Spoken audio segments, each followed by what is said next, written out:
Hai, saya Joyzan Justin, matrix number 07 DKA 21F 2047. Assalamualaikum dan selamat sejahtera.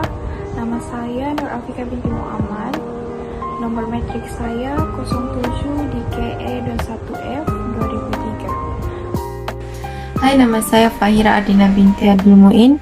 Nomor matriks 07 DKA 21F 2056. Hai, nama saya Abelia Bawidud dan nomor matriks saya 07 DKA 21F 2066. Saya Krisanti Erika Elbert dari kelas DKE 1B bernomor matriks 07 DKE 21F 2062. Pengenalan bagi permainan catur.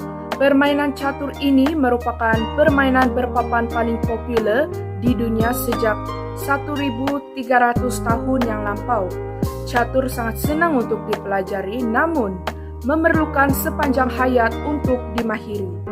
Permainan catur membuatkan seseorang itu fokus dalam apa yang dilakukan. Ini karena dalam permainan catur, seseorang itu menggunakan otak kiri dan kanan dengan konsisten. Objektif bagi permainan ini adalah untuk checkmate pihak lawan. Ini berlaku apabila raja ataupun king salah satu pemain berada dalam keadaan check dan tiada sebarang gerakan yang mampu dibuat oleh pemain tersebut bagi mengelakkannya. Seterusnya, saya akan membentangkan tentang sejarah sukan catur. Catur telah dicipta di India antara abad yang ke-5 dan ke-7. Permainan yang dimainkan di atas papan permainan ini digelar sebagai caturanga yang dimainkan oleh 4 orang sekaligus. Dalam chess kuno, catur mempunyai 100 kotak atau lebih.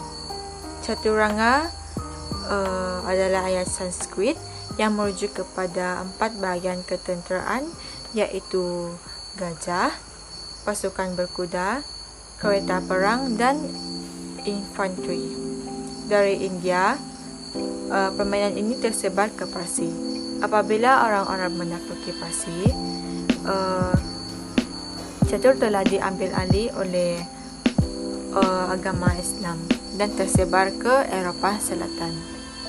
Sewaktu perkembangan di Eropah Selatan, permainan ini dikaitkan dengan gaya hidup kesatria dan menjadi popular di kalangan orang barat antara 12 hingga 15 Masehi. Permainan catur yang dimainkan pada hari ini adalah permainan yang telah dimajukan oleh Eropah Selatan. Dalam bahasa Arabnya, Shatranj, yang telah diubah sesuai dan beberapa peraturan baru telah ditambah, yaitu sebuah permainan dengan 2 orang yang kalah disebabkan checkmate. Perkataan catur ataupun chess itu sendiri berasal dari caturanga. Perkataan checkmate berasal dari frasa Parsi syahmat, di mana ia membawa maksud raja telah mati. Saya akan menerangkan asas papan catur. Bagi papan catur, catur dimainkan di atas sekeping papan yang mempunyai 64 petak berwarna hitam dan putih berselang-seling. Petak cerah dan gelap pada papan catur serta buah catur dirujuk sebagai hitam dan putih, walaupun pada catur moden mempunyai berbagai warna. Baris melintang pada papan dipanggil rank dan dinomborkan 1 hingga 8. Lajur menegak dipanggil file dan diberikan huruf E sehingga H. Catur dimainkan oleh 2 orang pemain. Seorang pemain buah catur putih atau cerah dan seorang lagi pemain buah hitam atau gelap. Seorang pemain memiliki 8 pawn, 2 bishop, 2 knight, 2 rook atau castle, 1 queen dan 1 king. Dan yang ketiga adalah susun atur buah catur. Berikut merupakan beberapa panduan untuk menyusun buah catur. Petak paling bawah merupakan petak putih atau cerah. di mana ia hendaklah berada di sebelah kanan pemain. Kena diletakkan di sebelah rook ataupun castle. Queen pada di warnanya, di mana queen putih diletakkan pada petak putih, manakala queen hitam diletakkan pada petak hitam. Dan bishop mengawal king ataupun mengelilingi king atau queen. Pergerakan asas catur. Yang pertama ialah tiada buah catur boleh bergerak melalui atau melepasi mana-mana buah catur lain di laluannya, kecuali buah catur yang boleh melompat ke atas kepingan semasa ia bergerak. Yang kedua ialah semua buah catur mesti kekal di dataran yang tidak berpenghuni semasa permainan sehingga ditangkap. Yang ketiga ialah buah catur hanya boleh membuat pergerakan ke satu arah kecuali buah catur knife. Sebagai contoh, rook tidak boleh bergerakkan 5 petak ke hadapan dan kemudiannya 3 petak ke sisi dalam pusingan yang sama. Yang keempat ialah buah catur boleh menangkap buah catur lawan dengan bergerak ke dataran yang mereka duduki. Yang keempat ialah tidak seperti dam, buah catur tidak diperlukan untuk menangkap buah lawan jika ada peluang. Pergerakan pawn. Pawn adalah kepingan yang paling terhad di papan catur. Pawn hanya boleh bergerak ke hadapan satu petak dan pawn boleh bergerak ke hadapan 2 petak jika dikehendaki pada pergerakan yang pertama. Pergerakan rook. Buah rook dibenarkan bergerak ke mana-mana arah, tetapi di had hanya bergerak ke arah yang lurus. Pergerakan bishop.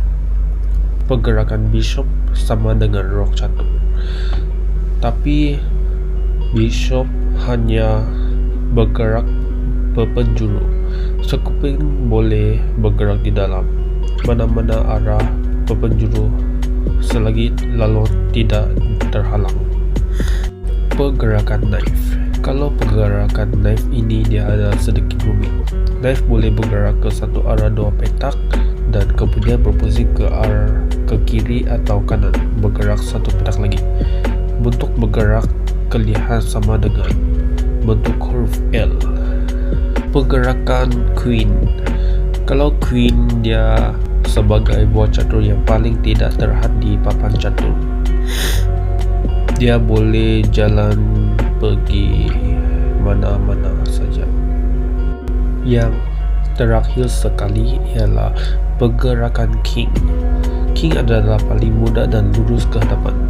King boleh bergerak ke mana-mana arah dengan segi 4 sama selagi ia tidak dihadkan oleh bahagian lain. Itu saja daripada saya. Sekarang saya akan pergi kepada pembentang yang seterusnya. Hari ini saya akan menerangkan berkenaan peraturan catur, yaitu peraturan Kesling. Peraturan Kesling merupakan langkah yang biasanya digunakan untuk memperbaiki keselamatan raja. Kesling adalah satu-satunya langkah yang membolehkan 2 keping, raja dan pangkat untuk bergerak pada masa yang sama. Namun demikian, Anda hanya boleh istana jika semua syarat berikut Anda patuhi.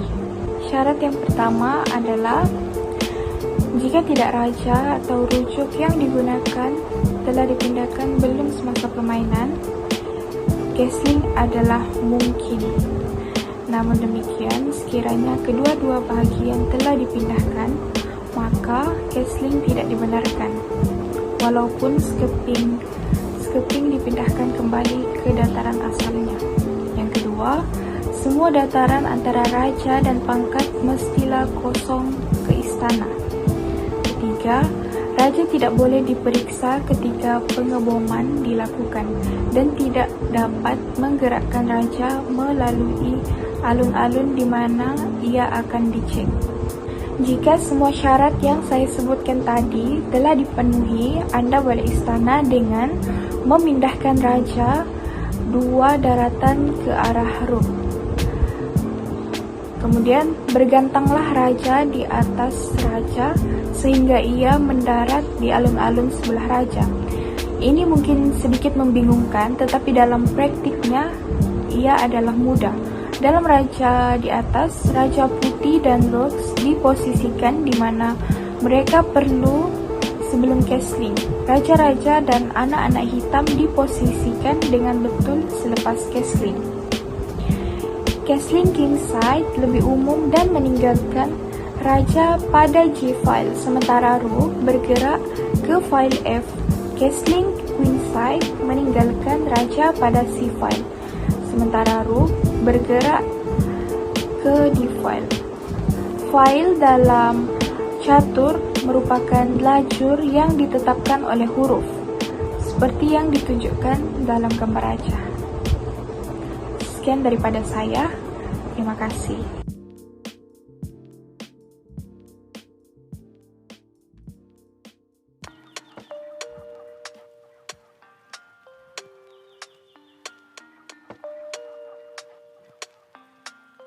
There he was.